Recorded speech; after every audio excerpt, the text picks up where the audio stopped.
Good afternoon and welcome to our webinar, AI Leading Asset Allocation into the Next Decade. My name is Axel Maier. This is not only the time of the year where asset allocation is on the top of the minds of most investors. We are also looking back on a year that developed in a very unexpected way. COVID-19, the US election, including its aftermath, required a lot of foresight and quick adaptation from investors if they wanted to stay on top of the market. I mean, who would have thought that oil will trade at a negative price at some stage? Therefore, our topic today is not only very relevant, it also allows us to reflect on the impact artificial intelligence can have when something unexpected happens, using the real life experience we all had in 2020. So today, Tommaso Migliore, the CEO and co-founder of MDOTM, Yvonne Pichert and James Cahill, both from our business development team, will explain the role AI can have in the asset allocation process, show how learning changes the outcomes of a portfolio, explain how the model actually learns, and describe how one of our clients uses asset allocation enhancement to improve their results.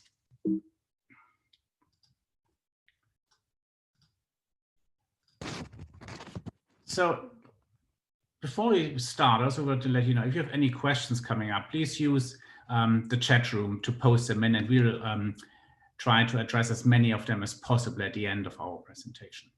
But let me start with providing some background and information and to set the scene for our discussion. Investing has become a tech challenge, and AI is a way that can be used to address it. One of its key characteristics is that AI can adapt to market changes very quickly. However, it's very clear that AI is not magic. It's not the crystal ball that allows us to foresee any kind of unexpected circumstances, crisis, or anything else. It's a tool.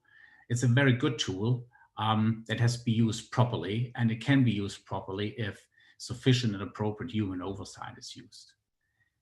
There's a lot of fear sometimes around this topic, and so it's very key for us, and this is what we're also trying to do here today, is to develop an artificial intelligence that's understandable, that's tangible, that everybody can use.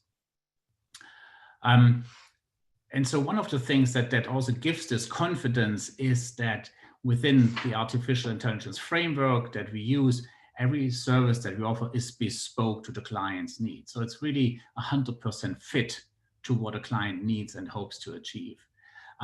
It does, and through that also, it yields into very robust results, especially in markets when this robustness is most important, and that gives a great deal of reliability. The backbone and the key of what we do is science. So all we do is based on science, and we have, with more than 30 people involved in the technology process, the largest team within Europe that offers investment strategies purely based on artificial intelligence. And this is a group that consists of our in-house academics and staff, and also of the researchers that are within two of the leading universities in this field, where we have formed the MDOTM lab to do very dedicated research to asset allocation, advisory, and other ways of investing using artificial intelligence to do that. It has been a very interesting journey. Started in 2013 when Tommaso and his childhood friend Federico Mazzurin developed the first algorithm and used some of their own money, and that actually worked. That led them to take that leap of faith and started a company in 2015. They received the first accolades in 2017 when Google picked MDOTM as the only European fintech company for their entrepreneur accelerator program. Shortly after that, there was a first funding round that helped to put the company on a very stable basis and to plan in the long term. Assets have grown up very nicely. So by now, towards the end of this year, we are close to $500 million in assets that we look after. to also make sure that, see, there are real people behind that. So here you see some of the people I mentioned at work in our office in Milan. See, it's a very collaborative environment. And if you look very closely, most of these people are smiling. So they're actually really enjoying what they do. There are three things, and then with that, we then lead into the core of the presentation today. This AI can be used in three different ways. That makes it, I guess, interesting. So one thing is what we would call portfolio diagnostics, where the client can provide a portfolio, the existing guidelines and restrictions that come with, and we would use an AI and test that portfolio, how it would react on certain unforeseen scenarios that might happen in the future. And through that, help the clients to maybe twist the portfolio setup that it would actually behave and is supposed to behave in a market crisis. On the right-hand side is portfolio advisory. This is where we would run bespoke AI-driven investment strategies for our clients, very similar to managing a separate account or fund. But the key thing we focus on today is the asset allocation enhancement, where this is, again, and you will hear that word bespoke quite a bit today, since that's very, very critical. And this is actually what makes it so effective. That an asset allocation is set up based on the objective of a client, the guidelines, restrictions, the universe of a client, where on a monthly basis, we would provide from an AI perspective, optimal asset allocations clients and often use in their investment committees and their investment decision-making process as a very valuable tool that uses unbiased information that will give them a very different insight in how positioning their portfolio at the end. So now I've really talked enough and would like to turn over to Yvonne, who will give a bit of a background of the asset allocation and its significance, but also in particular in how what the impact of the learning actually is. Yvonne. Thank you, Axel. So before we go into the effects of the AI learning process, let's take a step back, as Axel said, and consider for a minute the importance of asset allocation. Now, most of you are aware of this, but asset allocation is really the key part in investing, and investment returns depend to a large degree on the markets that an investor chooses to invest in. If you look at a portfolio on a standalone basis, the asset allocation is actually responsible for almost 90% of the variability in a portfolio's return, and security selection just about accounts for 10%. As such, the decision in which markets to invest in really represents the greatest opportunity for long-term performance. However, this is not to say that security selection is irrelevant, because when considering a portfolio in the context of a range of portfolios that invest in similar markets, then security selection becomes a much more important driver of relative performance, which the next chart will show. Making up security selection, when you compare portfolios against each other, security selection makes up more than half of the difference in returns. So today our topic is on how AI can help in asset allocation though, and so let's focus on how we can do just that. Again, what we show you here is nothing new. We are looking at returns of various asset classes over the last 10 calendar years. And of course, returns of different assets vary greatly over time. We all know that, depending on market and economic conditions. And the big question here is really, or the uncertainty is, of course, what returns or how are these returns of these assets going to look like in the future? And this is where AI can help you do that and reduce that uncertainty by sorting through this vast amount of data that we have at our fingertips these days and extracting valuable information by recognizing changes in correlations, for example, and changing market conditions.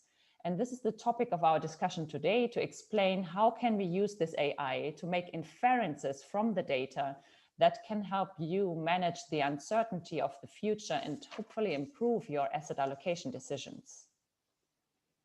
So when we talk about using AI in investing, some people think of quantitative investing. And of course, there are some similarities between the two approaches, mainly that we both use technology. But we would argue that AI is really a leap forward from traditional quantitative models.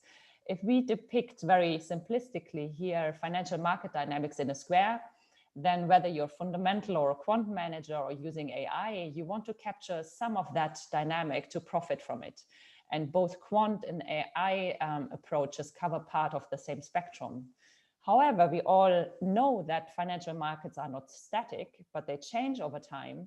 And the drawback with traditional quant approaches was, of course, that they worked very well in explaining past returns, but often failed when market dynamics changed. And so the key benefits of AI are really the ability to identify new information and learn to adapt to it, just like a human brain does. And applied to financial markets, AI can quickly adapt to new market environments and help optimize portfolio positioning. Now, what AI cannot learn, and Axel mentioned that in the beginning, it's obviously not a crystal ball, and it cannot predict black swan events or market downturns or crisis environments, and it cannot be used to time the market.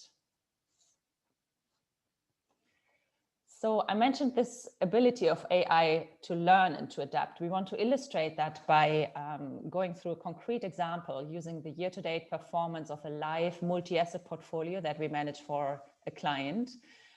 We obviously had quite a turbulent year in financial markets. The benchmark of this global multi-asset portfolio represented here is 50% global equity and 50% fixed income. And we are asked to target a total return by also limiting downturns. So we started the year with a decent outperformance. We had slightly higher risk exposure, but our models also emphasized diversification. And so we did actually hold a well-diversified portfolio going into this downturn, including some gold, which helped protect performance when we entered the COVID-driven market downturn early March. Now, when we run our AI models, we monitor the behavior constantly on a day-to-day basis and also look how the models trains over time on small scales. But in this downturn and the following rebound, we observed two distinct learning phases. One was at the beginning of March, and the second one, or middle March, and the second one was at the beginning of April, a month or so later. Overall, the client's portfolio fared very well during this market cycle, not only protecting in the downturn, but also generating excess returns later in the recovery and throughout this year.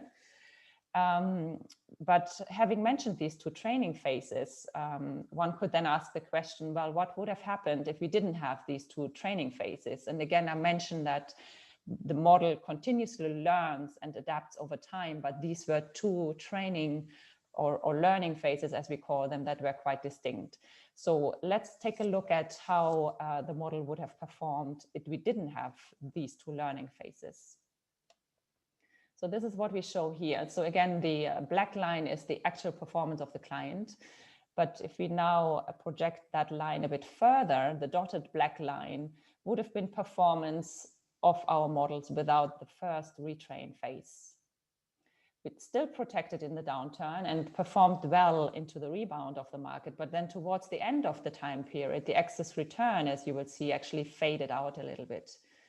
Now, if we look at the effect of the first learning phase, the blue line, it didn't add so much value relative to the dotted line, but then later on towards the fall actually produced some outperformance.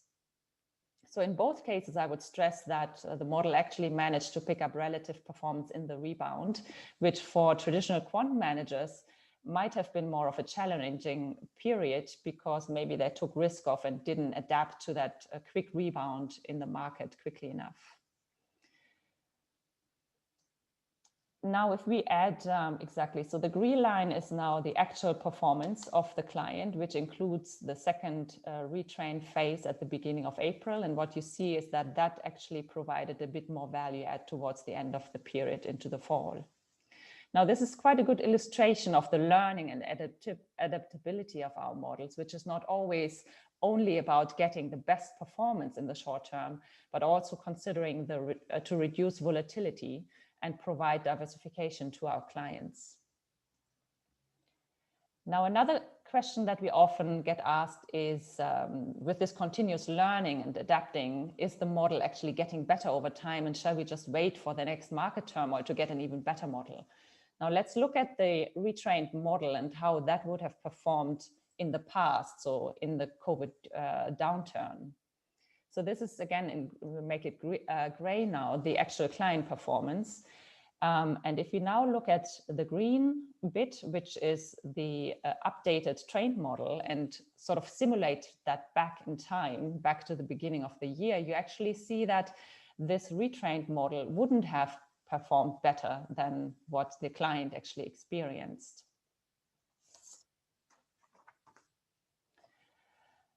So then also take a look at how performance would have been with just the first retrain of the model, which is the blue line, and simulating that back in time. And again, the impact of this retrain was a bit more muted, but you'll see that at the beginning of the year, performance would have been slightly better, and it's just marginal, but it's just about a good percentage point over the actual client's performance.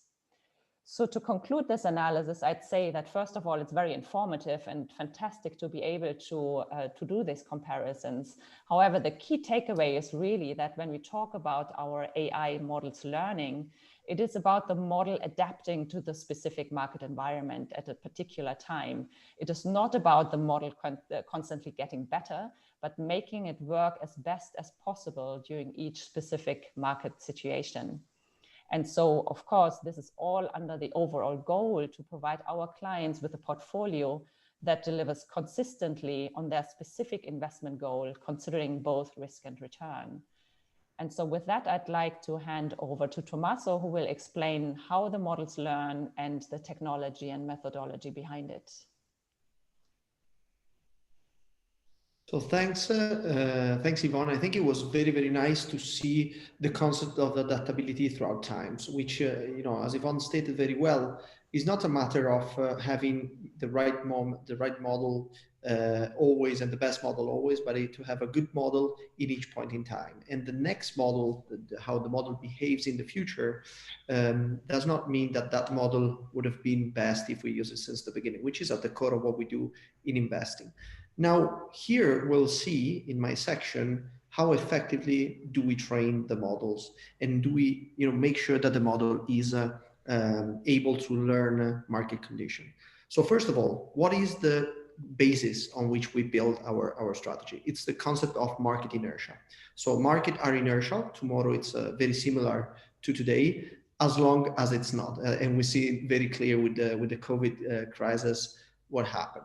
Now, these two are two well-known market dynamics. The first one, the concept of inertia in market, is something that is profitable. The second one is something that you have to hedge against. Now, the animation that you see on the screen now shows two things.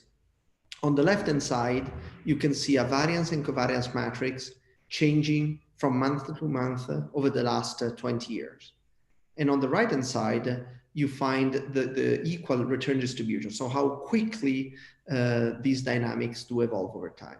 So what do we focus on as a company, and where do we put our AI to use, is to predict correlation. So effectively, we want to look at how the microstructure of the market works, and what's the best way to position ourselves looking forward to where they might evolve in the future. And the process goes like so. So we start by defining with the client. Axel mentioned before that everything that we do is bespoke. So we start by working with the client into defining an investable universe. So on the left-hand side here, you find what's called a variance and covariance matrix. We can simplify it by just calling correlation matrix. And effectively, it's the names that you see, they're quite small, but basically it's on dark blue, it's equities. On light blue is bond, and on orange is commodities. Now, the more red they are in terms of color, the more correlated they are, which is the case of equities. As you can see on the top left corner of this matrix, it's very red because equity is very correlated within itself. And of course, the more blue they are, the more anti-correlated they are. So one goes up, the other one goes down. What we're aiming for is green in the concept. Green means decorrelation. Decorrelation, there's no relationship between one element and the other. Now, how do we, the goal, it's very simple, okay? Simple on the conceptual point of view. On the math point of view, it's quite more complicated, but in general, the concept is how do we transfer market property to our system in order for the system to make a sound investment decision. So the goal is to look for generalization. Generalization is the single most important thing when we're talking about AI, which is the concept of it means understanding a concept by having understand the property. So our goal is to transfer the property of the market to our AI in order for it to make the decision. How do we do it? We do it like so. So first of all, we have to build hundreds of thousands of different examples. These examples are made by matrices which have different dimensions. So effectively, if the starting investable universe, it's an investable universe that it's made of 35 by 35 stocks, asset classes. The dimension of these matrices, it's always different. So each time we build matrices, we have different dimension, meaning that the elements inside are always the same. At the same time, what we do is we measure these matrices with different ways. So not only different historical time, but for example, GARCH, exponential moving average. So each time it's a different example altogether. What we then ask our AI to do is we ask AI to run what's called a clustering analysis. So effectively find analogies within the examples of the microstructure of the market and what the potential evolution of those scenarios is within 1 to 3 months. Now, this is key because effectively we've learned a set of examples that constitute an experience that our AI can learn from.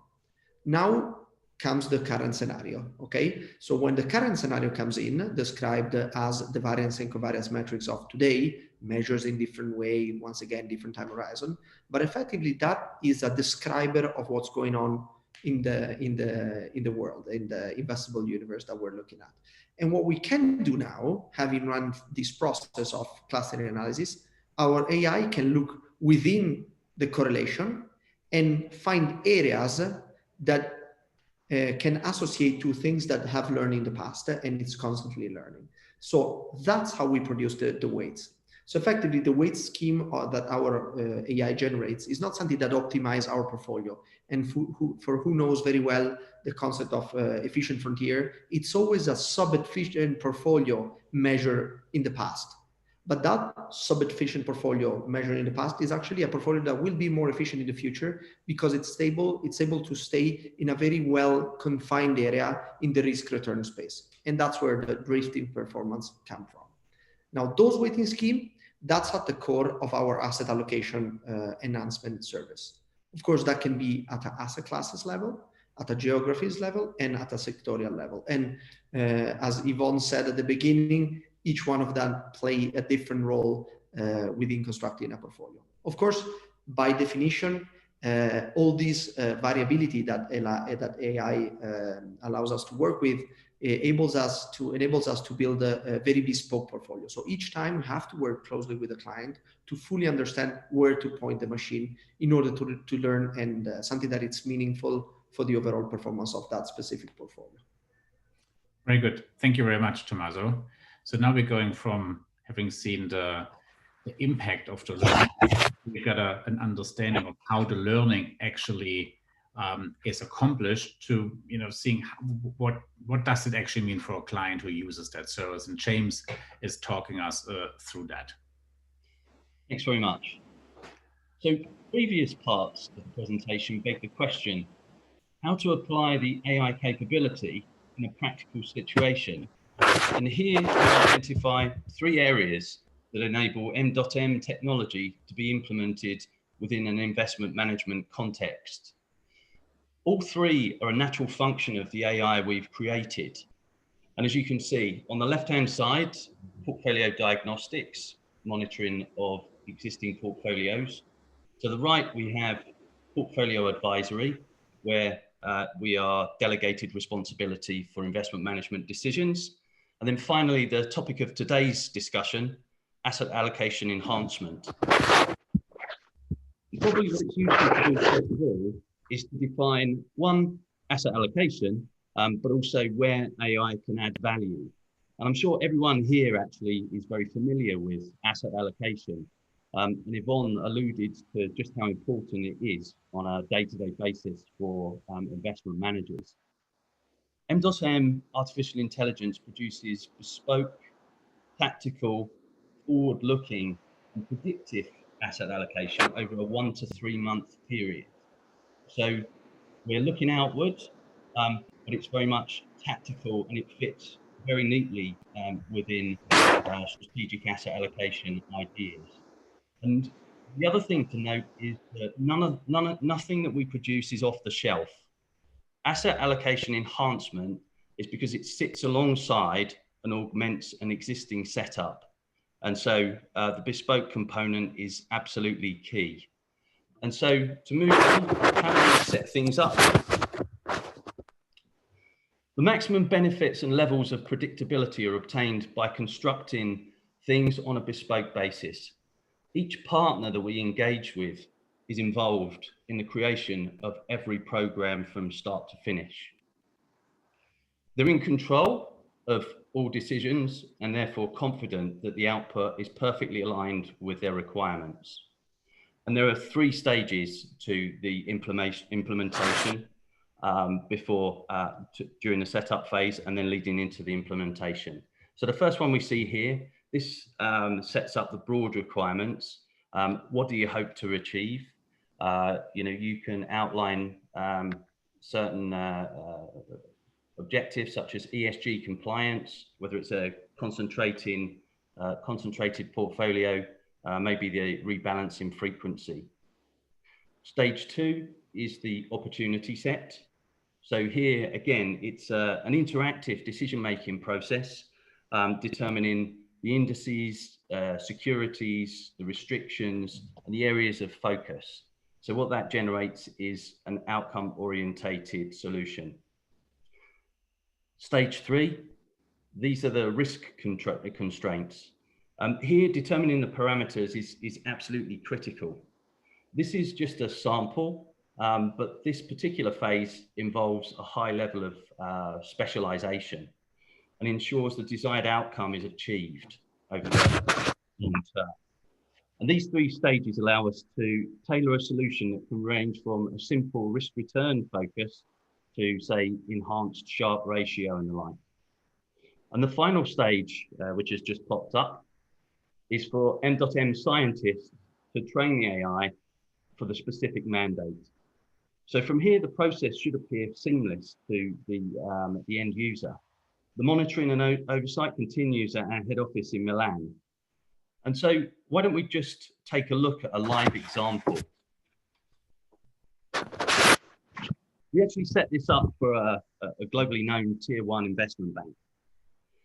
This is for their global multi-asset portfolio. The client actually specified that they wanted sector rankings, asset allocation enhancement reviews for the US and European equity components of their portfolios using Bloomberg industry sectors. And this is something that we are able to do due to our high level of flexibility and targeting of the solutions that we produce. The output, as you can see, can actually be detailed or complex, but here it's fairly simple. And the output is as a result of the AI that can consider billions of data points and deliver forward-looking perspectives in a manageable format. So here, the client required something relatively straightforward. And you can see, even though there's a huge amount of complexity behind what we do, we can deliver it in a very user-friendly format.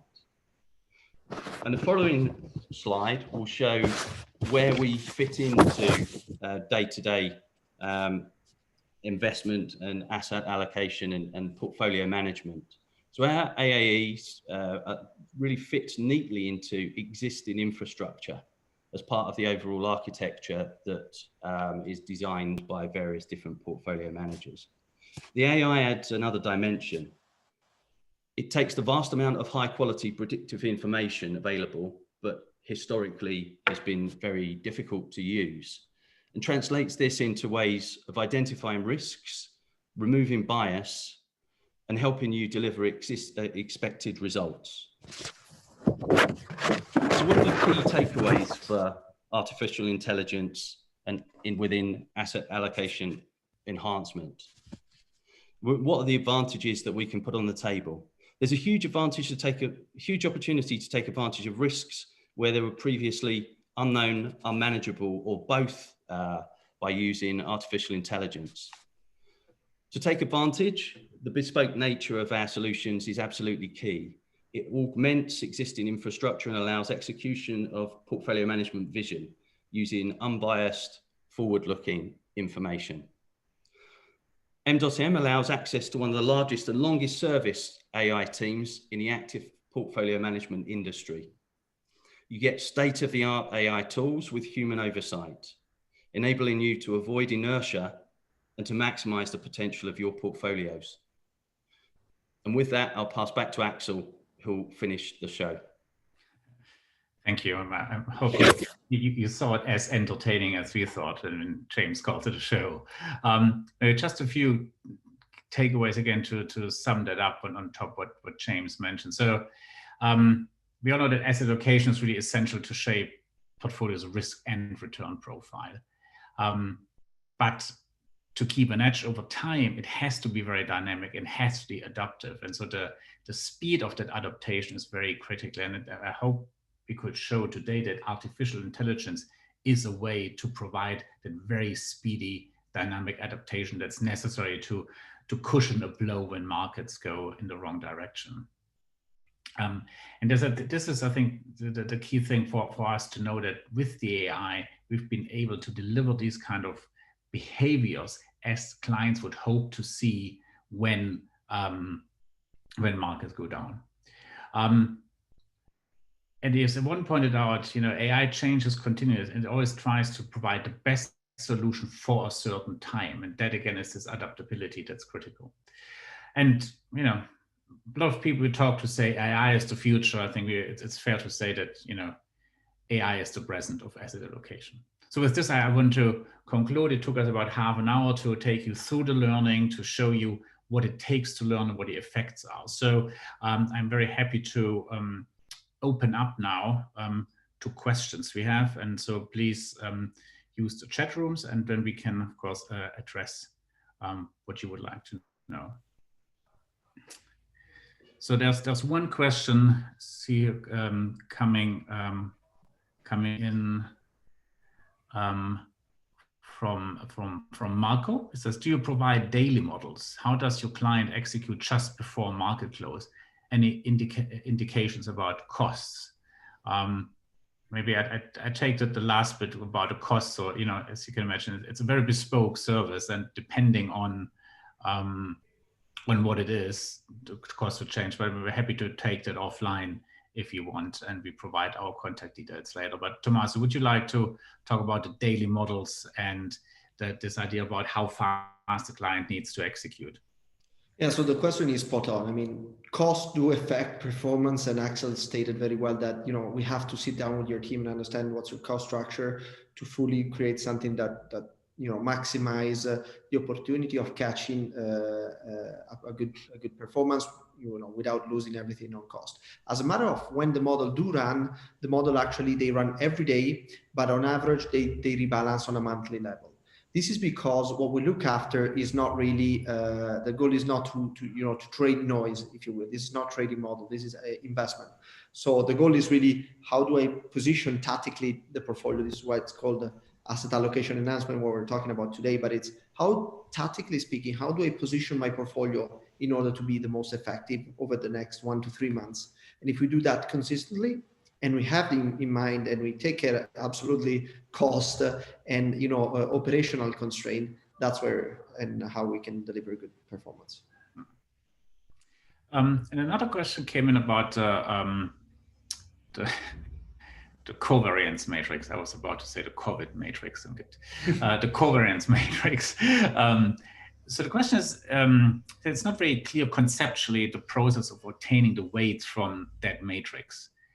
If I understand correctly, you create different covariance matrices using subsets of the initial data both across time and asset dimension, but how are those matrices used to produce the weights?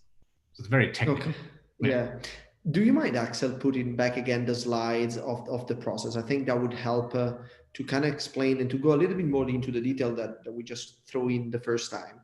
So first of all, once again, the concept that hopefully today we're able to transfer to you on when we're talking about the most technical side is the concept of generalization. Generalization in AI is the single most important thing, and it's the concept of understanding something because we've understood the properties. Good example, if I sketch a tree, if I make a quick sketch with my pen of a tree, each one of you is able to say that that's a tree, even though you've never seen my sketch and I'm not really good at drawing actually. But the thing is, we know what a tree is composed of. We know the property. A tree is made of leaves attached to branches. The branches and the leaves all together, they have a certain ratio with the trunk. If it's too small, it becomes a bush and no longer a tree. So we've got the properties. So now the goal is, how do we transfer market properties to our AI in the same way as we do as human? So we have to come up with clever ways to do it. Okay. So the way, it's been 5 years of R&D actually, but the most stable way to do it is working like so. So this is a variance and covariance matrix. Okay. This is just an historical one shown there to give an example. These examples that we, simplified here, each time is produced with different asset classes. It's not always the same one. It's actually never the same one as we have here. So if this one is a 35 by 35 matrix, okay, just to give you an example, this would be effectively, 20 by 20, 22 by 22. So each time we remove information, okay? And at the same time, what we do is we calculate that matrix in different ways. So we're not stuck with one, observation window. We're actually working with many observation window and with many ways, gauge, exponential moving average. Now, effectively, what this allows us to do is to have the most scientific way to look at market microstructure, because if we think about it, the variance and covariance matrix, it's the most pure element to evaluate the market microstructure, to build an example set from which we can understand the properties. And to make it a little bit more understandable, if you will, it's like, our goal is once again to learn to recognize a tree. Okay, I told you I was not really good at drawing, but effectively what we would do is we would, draw different, present the AI with different type of leaves, different picture of branches all together. And then the AI would use that information to detect what type of tree that is, not just to say that's a tree, to say that's a tree of, it's a pine, whatever it is. So effectively, once we have all this set of examples, when we come in with the today's world describer, which is today variance and covariance matrix, then what we can do, what the AI does, it's associate different areas of these variance and covariance matrix within the cluster that we detected. And to answer your question, that's how we build the weights, because the weighting scheme is not optimized for this matrix. It actually takes into account how different areas of the matrix might probabilistic evolve in the future, and having that as an objective, then it builds a weight that optimize for the future position of those correlation. I hope my answer was clear and it was not too long and too detailed. We can always follow up again if need more clarity of that.